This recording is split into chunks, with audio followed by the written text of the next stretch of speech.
All right, welcome to The Explainer. Today we're going to talk about something, well, a little wild. What if I told you that our cats, those little furry creatures sleeping on our keyboards, might actually understand love better than we do? Yeah, let's get into it. So this whole idea comes from thinkers like the philosopher John Gray. And it really makes you wonder, right?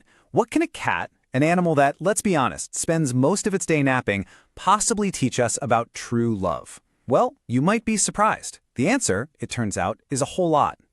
Okay, so to really get why the cat's version of love is so powerful, we kind of have to look in the mirror first. Let's face it, human love, it's messy. It's almost never simple, is it? It gets all tangled up with our pride, our past hurts, our insecurities, and it becomes this huge, complicated knot of feelings. I mean, it can be amazing, for sure, but it can also be incredibly painful. Thinkers like Marcel Proust had a pretty blunt take on this. He basically said that a lot of the time we use love to lie to ourselves. It's like we're looking for someone to plug up the holes in our own lives, right? We want someone to save us from being lonely or to give our life some big, grand meaning. So are we really loving them, or are we just in love with the idea of being rescued? So here's the thing. What if there's a totally different way to do it? A much simpler, cleaner model for how to love. And what if that model is literally purring on our couch right now?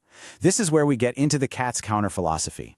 And when you put it side by side, the difference is just, wow, it's stark. For humans, love is a project. It's this massive undertaking we start to try and find meaning or to fix what we think is broken about ourselves. But for a cat, it's not a project at all. It's just a state of being. It's about sharing a warm spot, enjoying this very moment. They're not trying to escape anything. They're just in it. Okay, let's dig into this a little deeper with our next idea, affection without obligation. Now this is a big one. Think about it. So much of human love feels like a transaction, doesn't it? We feel like we owe something to the people we love. It's like a duty, a contract. But a cat doesn't feel that at all. It's not sitting with you because it feels indebted to you for the food you put in its bowl. Nope, it's there for one reason and one reason only, because it wants to be. And that right there makes its affection totally, 100% pure. There's no manipulation involved. The author, Colette, really nailed this idea. This quote is just beautiful, right? She's talking about this small, innocent creature and its faithful soul. What she's doing is holding up the cat's simple, honest choice to love against how cruel and complicated humans can be. A cat's affection is this pure, voluntary act, and that's what makes it so incredibly powerful. All right, which leads us perfectly into our next point. And honestly, this one is a game changer. Love without an ego. So much of our love is really a strategy to fix ourselves, isn't it? We dump all our needs, our childhood issues, our dreams onto another person, hoping they'll sort it all out for us. A cat on your lap, though, it's not doing any of that. It's not trying to work through its trauma. Its affection is just simple contentment, right here and now. There's no hidden agenda, because there's no broken self it's trying to patch up. And John Gray actually coined a term for this, which I think is brilliant, impersonal egoism. Now, I know, it sounds super academic and complicated, but it's actually really simple. All it means is that a cat looks out for itself and the ones it loves, but without having this fake self-image it needs to protect. It doesn't need your approval. It doesn't need to project some kind of identity. And that's it. That's the secret to their sincerity. They have no filters. A cat is never performing for an audience. It's not trying to be the cool cat or the good kitty. It's not trying to live up to some ideal you have in your head. Its actions are 100% authentic because there's no ego, no self-image to get in the way. It just is. Okay, so what's the big takeaway here?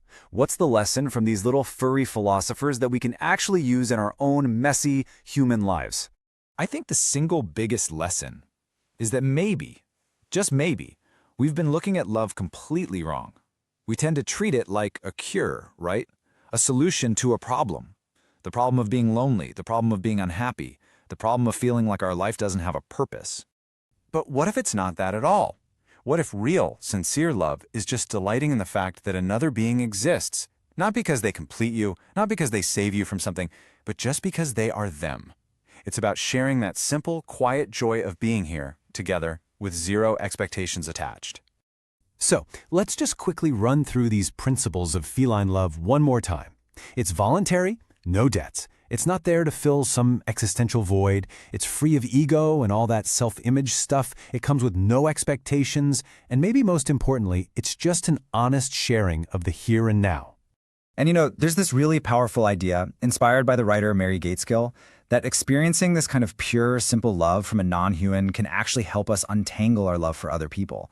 It's like by seeing what affection can be without all the baggage, we might just learn how to do it better ourselves. And so that leaves us with one last question to chew on. We humans spend so much time and energy trying to figure love out, trying to perfect it, trying to make it work. But what if the cats had it right the whole time? What if the best love isn't something you chase or build or achieve, but just a warm, comfortable place you get to share with someone else?